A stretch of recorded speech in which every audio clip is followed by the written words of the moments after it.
అందరికీ నమస్కారం. ఆంధ్రప్రదేశ్లో ఎన్నికల తర్వాత అధికారంలోకి వచ్చిన కూటమి ప్రభుత్వం ఏ విధంగా పాలన సాగిస్తుంది, ఎటువంటి పాలన అందిస్తుంది అనే అంశం మీద మనతో మాట్లాడటానికి ఎన్టీఆర్ జిల్లా వైఎస్ఆర్సీపీ అధికార ప్రతినిధి దుర్గారెడ్డి గారు మనతో ఉన్నారు. వారిని అడుగుదాం ఎలా ఉంది ఏంటనేది. నమస్కారం అండి దుర్గారెడ్డి. నమస్తే కోటేశ్వర గారు. బాగున్నారా సార్? బాగున్నా అండి, మీరు ఎలా ఉన్నారు? బాగున్నామండి. చాలా ఎన్నికల తర్వాత లాంగ్ గ్యాప్ కలుసుకున్నాం మనం. ఏంటి అధికారంలోకి వచ్చిన కూటమి ప్రభుత్వం ఇప్పుడు దాదాపుగా 50 నుంచి 60 రోజులు వస్తుంది. పరిస్థితి ఎలా ఉందంటారు? ఎట్లా ఎలా అనిపిస్తుంది ఈ పాలన?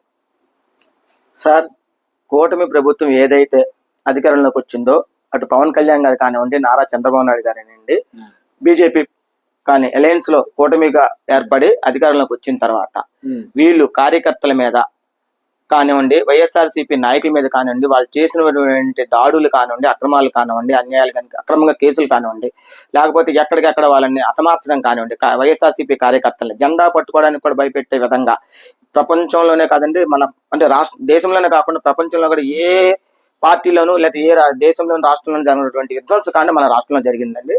దానికి మరి కూటమి ప్రభుత్వం ఏ విధంగా స్పందిస్తుంది అనేది మనం చూస్తున్నాం. కానీ ఏ రోజు కూడా వాళ్ళ కార్యకర్తలకు కానివ్వండి, వాళ్ళ నాయకులకు కానివ్వండి ఇటువంటి దాడులకి పాల్పడటం మంచి పద్ధతి కాదు. అధికారం శాశ్వతం కాదు. ఈ రోజు కూటమి ప్రభుత్వం వచ్చింది, రేపొద్దున మళ్ళీ ఏ ప్రభుత్వం వస్తుందో ఎవరు మనం చెప్పలేము అనే విషయాన్ని కూడా వాళ్ళు వాళ్ళ కార్యకర్తలకు కానీ నాయకులకు కానీ చెప్పట్లేదు. వాళ్ళు అదే విధ్వంసకాండని కొనసాగిస్తున్నారు. మరి ఆ రోజు పవన్ కళ్యాణ్ గారు ఏదైతే ఉన్నారో, మేము కక్ష సాధింపులకు పోము, మేము గవర్నమెంట్ ఇచ్చింది మేము ప్రజలకు సంక్షేమం చేయడానికి అని చెప్పి మాట్లాడినటువంటి పవన్ కళ్యాణ్ గారు ఈ రోజు డీసీఎం గా ఉన్నారు. డీసీఎం గా అంటే వేరే కాదండి, డిప్యూటీ సీఎం గారు. అటువంటి ఆయన కూడా కనీసం ఒక మాట మాట్లాడలేదంటే మరి వాళ్ళ ప్రభుత్వం ఏ రకంగా ఉందనేది మనం అందరూ ఆలోచించుకోవాలి. దుర్గారెడ్డి గారు, మీరు పెద్ద ఎత్తున ఆరోపణలు అయితే చేస్తున్నారు కూటమి ప్రభుత్వం మీద, పెద్ద ఎత్తున దాడులు చేస్తున్నారు అయితే.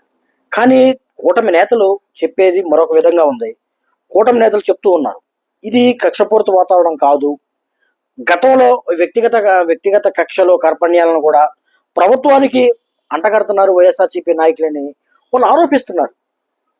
సార్, ఈ రోజు కొడసరావు గారు, మొత్తం ఆంధ్రప్రదేశ్ లో ఉన్నటువంటి ప్రజానీకాన్ని అందరికీ తెలిసిందే.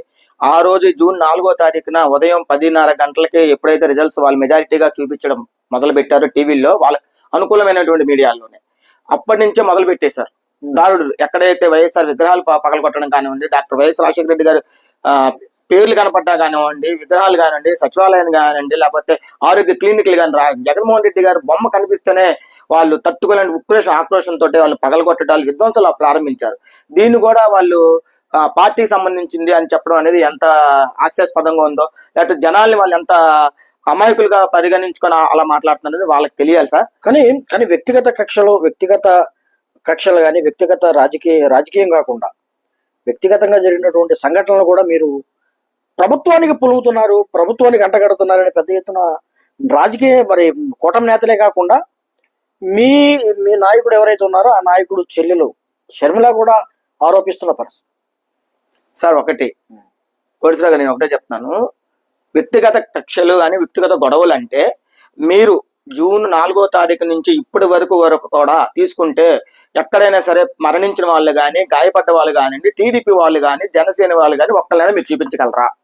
వ్యక్తిగతంగా ఇద్దరు కొట్టుకుంటే, నేను కొట్టుకుంటే మీకు దెబ్బలు తగలాలి, నాకు దెబ్బలు తగలాలి. కానీ అలా కాకుండా వైసీపీ కార్యకర్తలకే, వైసీపీ నాయకులకే తగులుతుందంటే ఎలాగా మనం దాన్ని చూడాలి? ఇద్దరు కొట్టుకున్నప్పుడు ఇద్దరికి గాయాలు అవుతాయి సార్. కానీ ఏ రోజు కూడా ఎక్కడ కానీ మన ఆంధ్ర రాష్ట్రంలో ఒక జనసేన కార్యకర్త కానివ్వండి, టీడీపీ కార్యకర్త కానివ్వండి, లేకపోతే బీజేపీ కార్యకర్త కానివ్వండి, ఒక్క చోటన్నా ఒక దెబ్బ తగిలినట్టుగా కానీ, వాళ్ళ ఆస్తులు ఏదన్నా ఒక చోట నష్టం జరిగినట్టుగా కానివ్వండి, లేదు వాళ్ళకి ఇట్లా జరిగిందని ఒక హత్య చేశారు ఒక టీడీపీ కార్యకర్తను లేదా ఒక జనసేన కార్యకర్తను చూపించండి. వైసీపీ కార్యకర్తలు ఎంతమందిని హత్య చేశారు వినుకొండలో దారుణంగా, అందరూ చూస్తుండగానే ఏ విధంగా అతను ఒక దుర్మార్గంగా ఎంత దారుణంగా అంటే అసలు భయంకరంగా పట్టపగలు ఆ విధంగా నాకు తెలిసినంత కూడా అటువంటి మటన్ నేను కనివిని ఎప్పుడు నేను చూడలేదు. నాకు తెలిసి మీరు కూడా చూస్తుంటాం అనుకుంటున్నాను. అంటే అంత దారుణంగా నరికారు. అటువంటి మరి టీడీపీ కార్యకర్తలు ఎక్కడ నరకలేదే, జనసేన కార్యకర్తలు నరకలేదే, లేకపోతే బీజేపీ వాళ్ళని నరకలేదు. వైసీపీ వాళ్ళు ఎందుకు నరుకుతున్నారు సార్? వైసీపీ వాళ్ళకి వ్యక్తిగతంగా అంటే ఇద్దరు కొట్టుకున్నప్పుడు వాళ్ళకి ఎవరికి తగలవా? దీన్ని బట్టి ప్రజల్ని వాళ్ళు ఏ రకంగా మభ్య పెట్టాలనుకుంటున్నారు, ఏ రకంగా చేయాలనుకుంటున్నారు? ఏకంగా హోమ్ మినిస్టర్ అనిత గారే అన్నారు, వైసీపీ నాయకులు రెచ్చగొడుతున్నారు, వైసీపీ నాయకులు రెచ్చగొట్టే పనులు చేస్తున్నారు రాష్ట్రంలో, శాంతి భద్రతలు విఘాతం కలిగించే విధంగా ప్రవర్తిస్తున్నారని ఆవిడ ఆరోపించిన పరిస్థితి ఇప్పుడు కూడా ఆవిడ అదే చెప్తూ ఉన్నారు. సార్ ఒకటి మనం చూసుకోవాల్సిన ఏంటంటే కొడిశ్రా గారు, ఏదైతే జూన్ 4వ తారీఖున రిజల్ట్స్ వచ్చిన రోజు నుంచి కూడా వైసీపీ కార్యకర్తల మీద కానీ వాటి మీద కానీ వాళ్ళు రెచ్చగొట్టి వైసీపీ కార్యకర్తలను కానివ్వండి, వాళ్ళ ఆస్తులను కానీ వాళ్ళు ఇది చేశారు. ఎక్కడ వైసీపీ కార్యకర్తలు జనసేన వాళ్ళని కానివ్వండి, టీడీపీ వాళ్ళు రెచ్చగొట్టింది ఒక కార్యక్రమం చూపించమనండి. ఆ రోజు ఇప్పుడు హోమ్ మినిస్టర్ గా ఉన్నటువంటి మన వంగల్పూడి అనిత గారు ఆ రోజు ప్రతిపక్షంలో ఉన్నప్పుడు ఒక మా గవర్నమెంట్ మీద కానీ ఎన్ని ఆరోపణలు ఎన్ని ఇది చేశారో, ధర్నాలు చేశారు, మాకు గొంతు నొక్కేస్తున్నారు అన్నారు. ఈ రోజు ప్రకాశం జిల్లాలో ముక్కు పచ్చలారని ఒక 6 సంవత్సరాల ఒక బాలికని 9 సంవత్సరాల ఒక బాలికని తీసుకెళ్లి మానభంగం చేసి చంపేస్తే వాళ్ళకి శవాన్ని కూడా ఇవ్వలేని పరిస్థితిలో ఉన్నది ఈ గవర్నమెంట్. ఈ రోజు మరి అటువంటి గవర్నమెంట్ కి ఆమె హోమ్ మినిస్టర్ గా ఉండి ఆ రోజు నేను ఒక ఆడ అమ్మాయిని, ఒక మహిళా మంత్రిని, ఆడవాళ్ళకి ఎక్కడ అన్యాయం జరిగినా నేను ముందుంటాను, వాళ్ళకి అనుక్షణం కూడా ఆలోచించాను అని చెప్పిన పవన్ కళ్యాణ్ గారు కానివ్వండి, డీసీఎం గారు, లేకపోతే ఇప్పుడు ఉన్నటువంటి మన హోమ్ మినిస్టర్ గారు కానీ కూడా వాళ్ళ మీద ఒక్క స్టేట్మెంట్ కానివ్వండి, ఒక ఇది కానీ కూడా మనం చూసింది. ఓకే, రాష్ట్రంలో జరుగుతున్న పెద్ద ఎత్తున దాడులు జరుగుతున్నాయని మీరు ఆరోపిస్తున్నారు. ఓకే, బాగా ఏదైతే వినుకొండలో జరిగినటువంటి ఘటనకి సంబంధించి దాన్ని పురస్కరించుకుని జాతీయ స్థాయిలో మీ నాయకుడు మీరంతా ఢిల్లీలో పెద్ద ఎత్తున ధర్నా చేశారు. అదే రోజు ఒక రోజు ముందుగా ఆంధ్రప్రదేశ్ పోలీస్ శాఖ ఒక స్పష్టమైన ఒక రిపోర్ట్ ఒకటి వచ్చింది. కూటమి అధికారంలోకి వచ్చిన తర్వాత అప్పటి వరకు జరిగిన హత్యలు ఎన్ని ఉన్నాయి, రాజకీయ హత్యలు ఎన్ని, ఎట్లా ఏంటని మొత్తం చూస్తే కేవలం రాజకీయ హత్యలు 4 మాత్రమే ఉన్నాయి. ఆ 4 కూడా 3 తెలుగుదేశం పార్టీకి సంబంధించినటువంటి వారివి, 1 వైసీపీకి సంబంధించినటువంటి కూడా ఆరోపిస్తూ ఒక రిపోర్ట్ వచ్చింది మీకు ఆ రోజు. దాని గురించి ఏమంటారు మీరు? సార్, 14 సంవత్సరాలు ముఖ్యమంత్రిగా చేసి అపారమైనటువంటి అనుభవం కలిగి ఒక విజనరీ ముఖ్యమంత్రిగా చెప్పుకున్నటువంటి చంద్రబాబు నాయుడు గారు ఈ రోజు గత ప్రభుత్వం జగన్మోహన్ రెడ్డి గారు పరిపాలించిన 2019 నుంచి 24 వరకు జరిగిన అనేక శ్వేతపత్రాలు అని చెప్పి రిలీజ్ చేస్తున్నారు. ఆ శ్వేతపత్రాల్లో ఎంత నిజం ఉన్నదో వీళ్ళు రిలీజ్ చేసినటువంటి దాంట్లో కూడా అంతే నిజం ఉన్నది. నేతి బీరకాయలో నెయ్యి అంతా నిజం అనేది వీళ్ళు శ్వేతపత్రాలు కానివ్వండి, పోలీస్ డిపార్ట్మెంట్ రిలీజ్ చేసినటువంటి కూడా అంతే నిజం. అది ప్రజానీకానికి కానివ్వండి, ఇక్కడ ఆ రాజకీయ అవగాహన కానివ్వండి, రాష్ట్రంలో నివసిస్తున్న వారికి ప్రతి ఒక్కరికి ఏం జరుగుతుంది అనేది ఈ రోజు ప్రతి ఒక్కరు కూడా తెలుసుకుంటున్నారు. వాళ్ళు ఎన్ని శ్వేతపత్రాలు లేకపోతే వాళ్ళు ఎన్ని స్టేట్మెంట్లు రిలీజ్ చేసినా కూడా అవన్నీ బోగస్ స్టేట్మెంట్లు కానీ మేము భావిస్తున్నాం. ఓకే, మీరు మరి ఢిల్లీ వేదికగా పెద్ద ఎత్తున ఒక ధర్నా చేశారు, అందుట్లో మీరు కూడా వెళ్ళారు, పాల్గొన్నారు. ఏంటి అసలు ఆ ధర్నా ద్వారా మీరు ఏం సాధించారనుకుంటున్నారు? ఒకటే, మనది భారత రాజ్యాంగంలో డెమోక్రసీ ఉండే కంట్రీ. భారతదేశంలో ప్రతి వారికి ఒక స్వాతంత్రం ఉంటుంది, వాక్ స్వాతంత్రం ఉంటుంది. మన రాజ్యాంగం కల్పించింది అది. వాక్ స్వాతంత్రం కానివ్వండి, లేకపోతే మనం భావ వ్యక్తప్రకటన చేసుకోవడానికి కానీ ఒక స్వాతంత్రం అనేది ఉంటుంది. ఈ రోజు వైసీపీకి ఓటు వేసినటువంటి వాళ్ళందరినీ కక్ష సాధింపుగా ఎక్కడ పడితే అక్కడ దారుణంగా కొట్టడాలు, హింసించడాలు, మానభంగాలు కానీ, హత్యలు కానివ్వండి, లేకపోతే ఇటువంటి దారుణాలు జరుగుతున్న తరుణంలో ఈ డెమోక్రసీని మనం కాపాడుకోవడానికి ఈ కూటమి ప్రభుత్వం చేస్తున్నటువంటి మారణ హోమాన్ని, మారణ కాండని, హత్యాకాండని అదుపు చేయడానికి ఢిల్లీ పెద్దలకి ఏకంగా సెంట్రల్ గవర్నమెంట్ కూడా తెలిసే విధంగా, అలాగే ఈ దేశంలో ఉన్న మిగతా రాష్ట్ర నాయకులకు కూడా ఆంధ్రాలో ఏం జరుగుతుందని తెలియడం కోసమే మేము ఆ రోజు ఢిల్లీ వెళ్ళి ధర్నా చేయడం జరిగింది. దానికి మాక్సిమం అన్ని పార్టీలు మాకు మద్దతు తెలిపాయి. దాంతో పాటే మేము ఇక్కడ జరుగుతున్నటువంటి వీడియో ద్వారా కానివ్వండి, ఫోటో గ్యాలరీ ద్వారా కానివ్వండి, ఏ రకంగా ఇక్కడ కూటమి ప్రభుత్వం ఏర్పడ్డాక జరుగుతున్న దాడుల మీద మేము అక్కడ నేషనల్ లెవెల్లో మేము అందరికీ తెలియజేశాము. అనూహ్యమైన స్పందన వచ్చింది. అఖిలేష్ యాదవ్ గారు కానివ్వండి, లోకల్ జనతా అక్కడ తమిళనాడు నుంచి ఒక ఎంపీలు కానివ్వండి, మా అక్కడ ఛత్తీస్గఢ్ వాళ్ళు కానివ్వండి, లోకల్ ఢిల్లీ ఎంపీలు కానివ్వండి, అందరూ సంఘీభావం తెలిపి ఇటువంటి పాలన లేకపోతే ఒక పార్టీ ప్రజాస్వామ్యంలో రాజకీయాలలో ఎవరు శాశ్వతం కాదు. పదవులు కానివ్వండి, లేకపోతే అధికారం కానివ్వండి, మార్పు చెందడం అనేది సహజం. మీరు గవర్నమెంట్ వచ్చినంత మాత్రాన గత గవర్నమెంట్ వాళ్ళని కానీ లేకపోతే ఒక పార్టీ నాయకులు కానీ ఇట్లాగా కార్యకర్తలు కానీ ఇలా చేయడం మంచిది కాదని చెప్పి అందరూ సంఘీభావం తెలిపారు. అది ఢిల్లీ లెవెల్లో, నేషనల్ లెవెల్లో మంచి విజయం సాధించింది. ఓకే, ఇప్పుడు ఏంటి అసలు మరి కూటమి మీద మీరు చాలా పెద్ద ఎత్తున ఆరోపణలు చేస్తున్నారు. ఇప్పటికైనా మరి శాంతి భద్రతలు అదుపులోకి వచ్చినట్టేనా?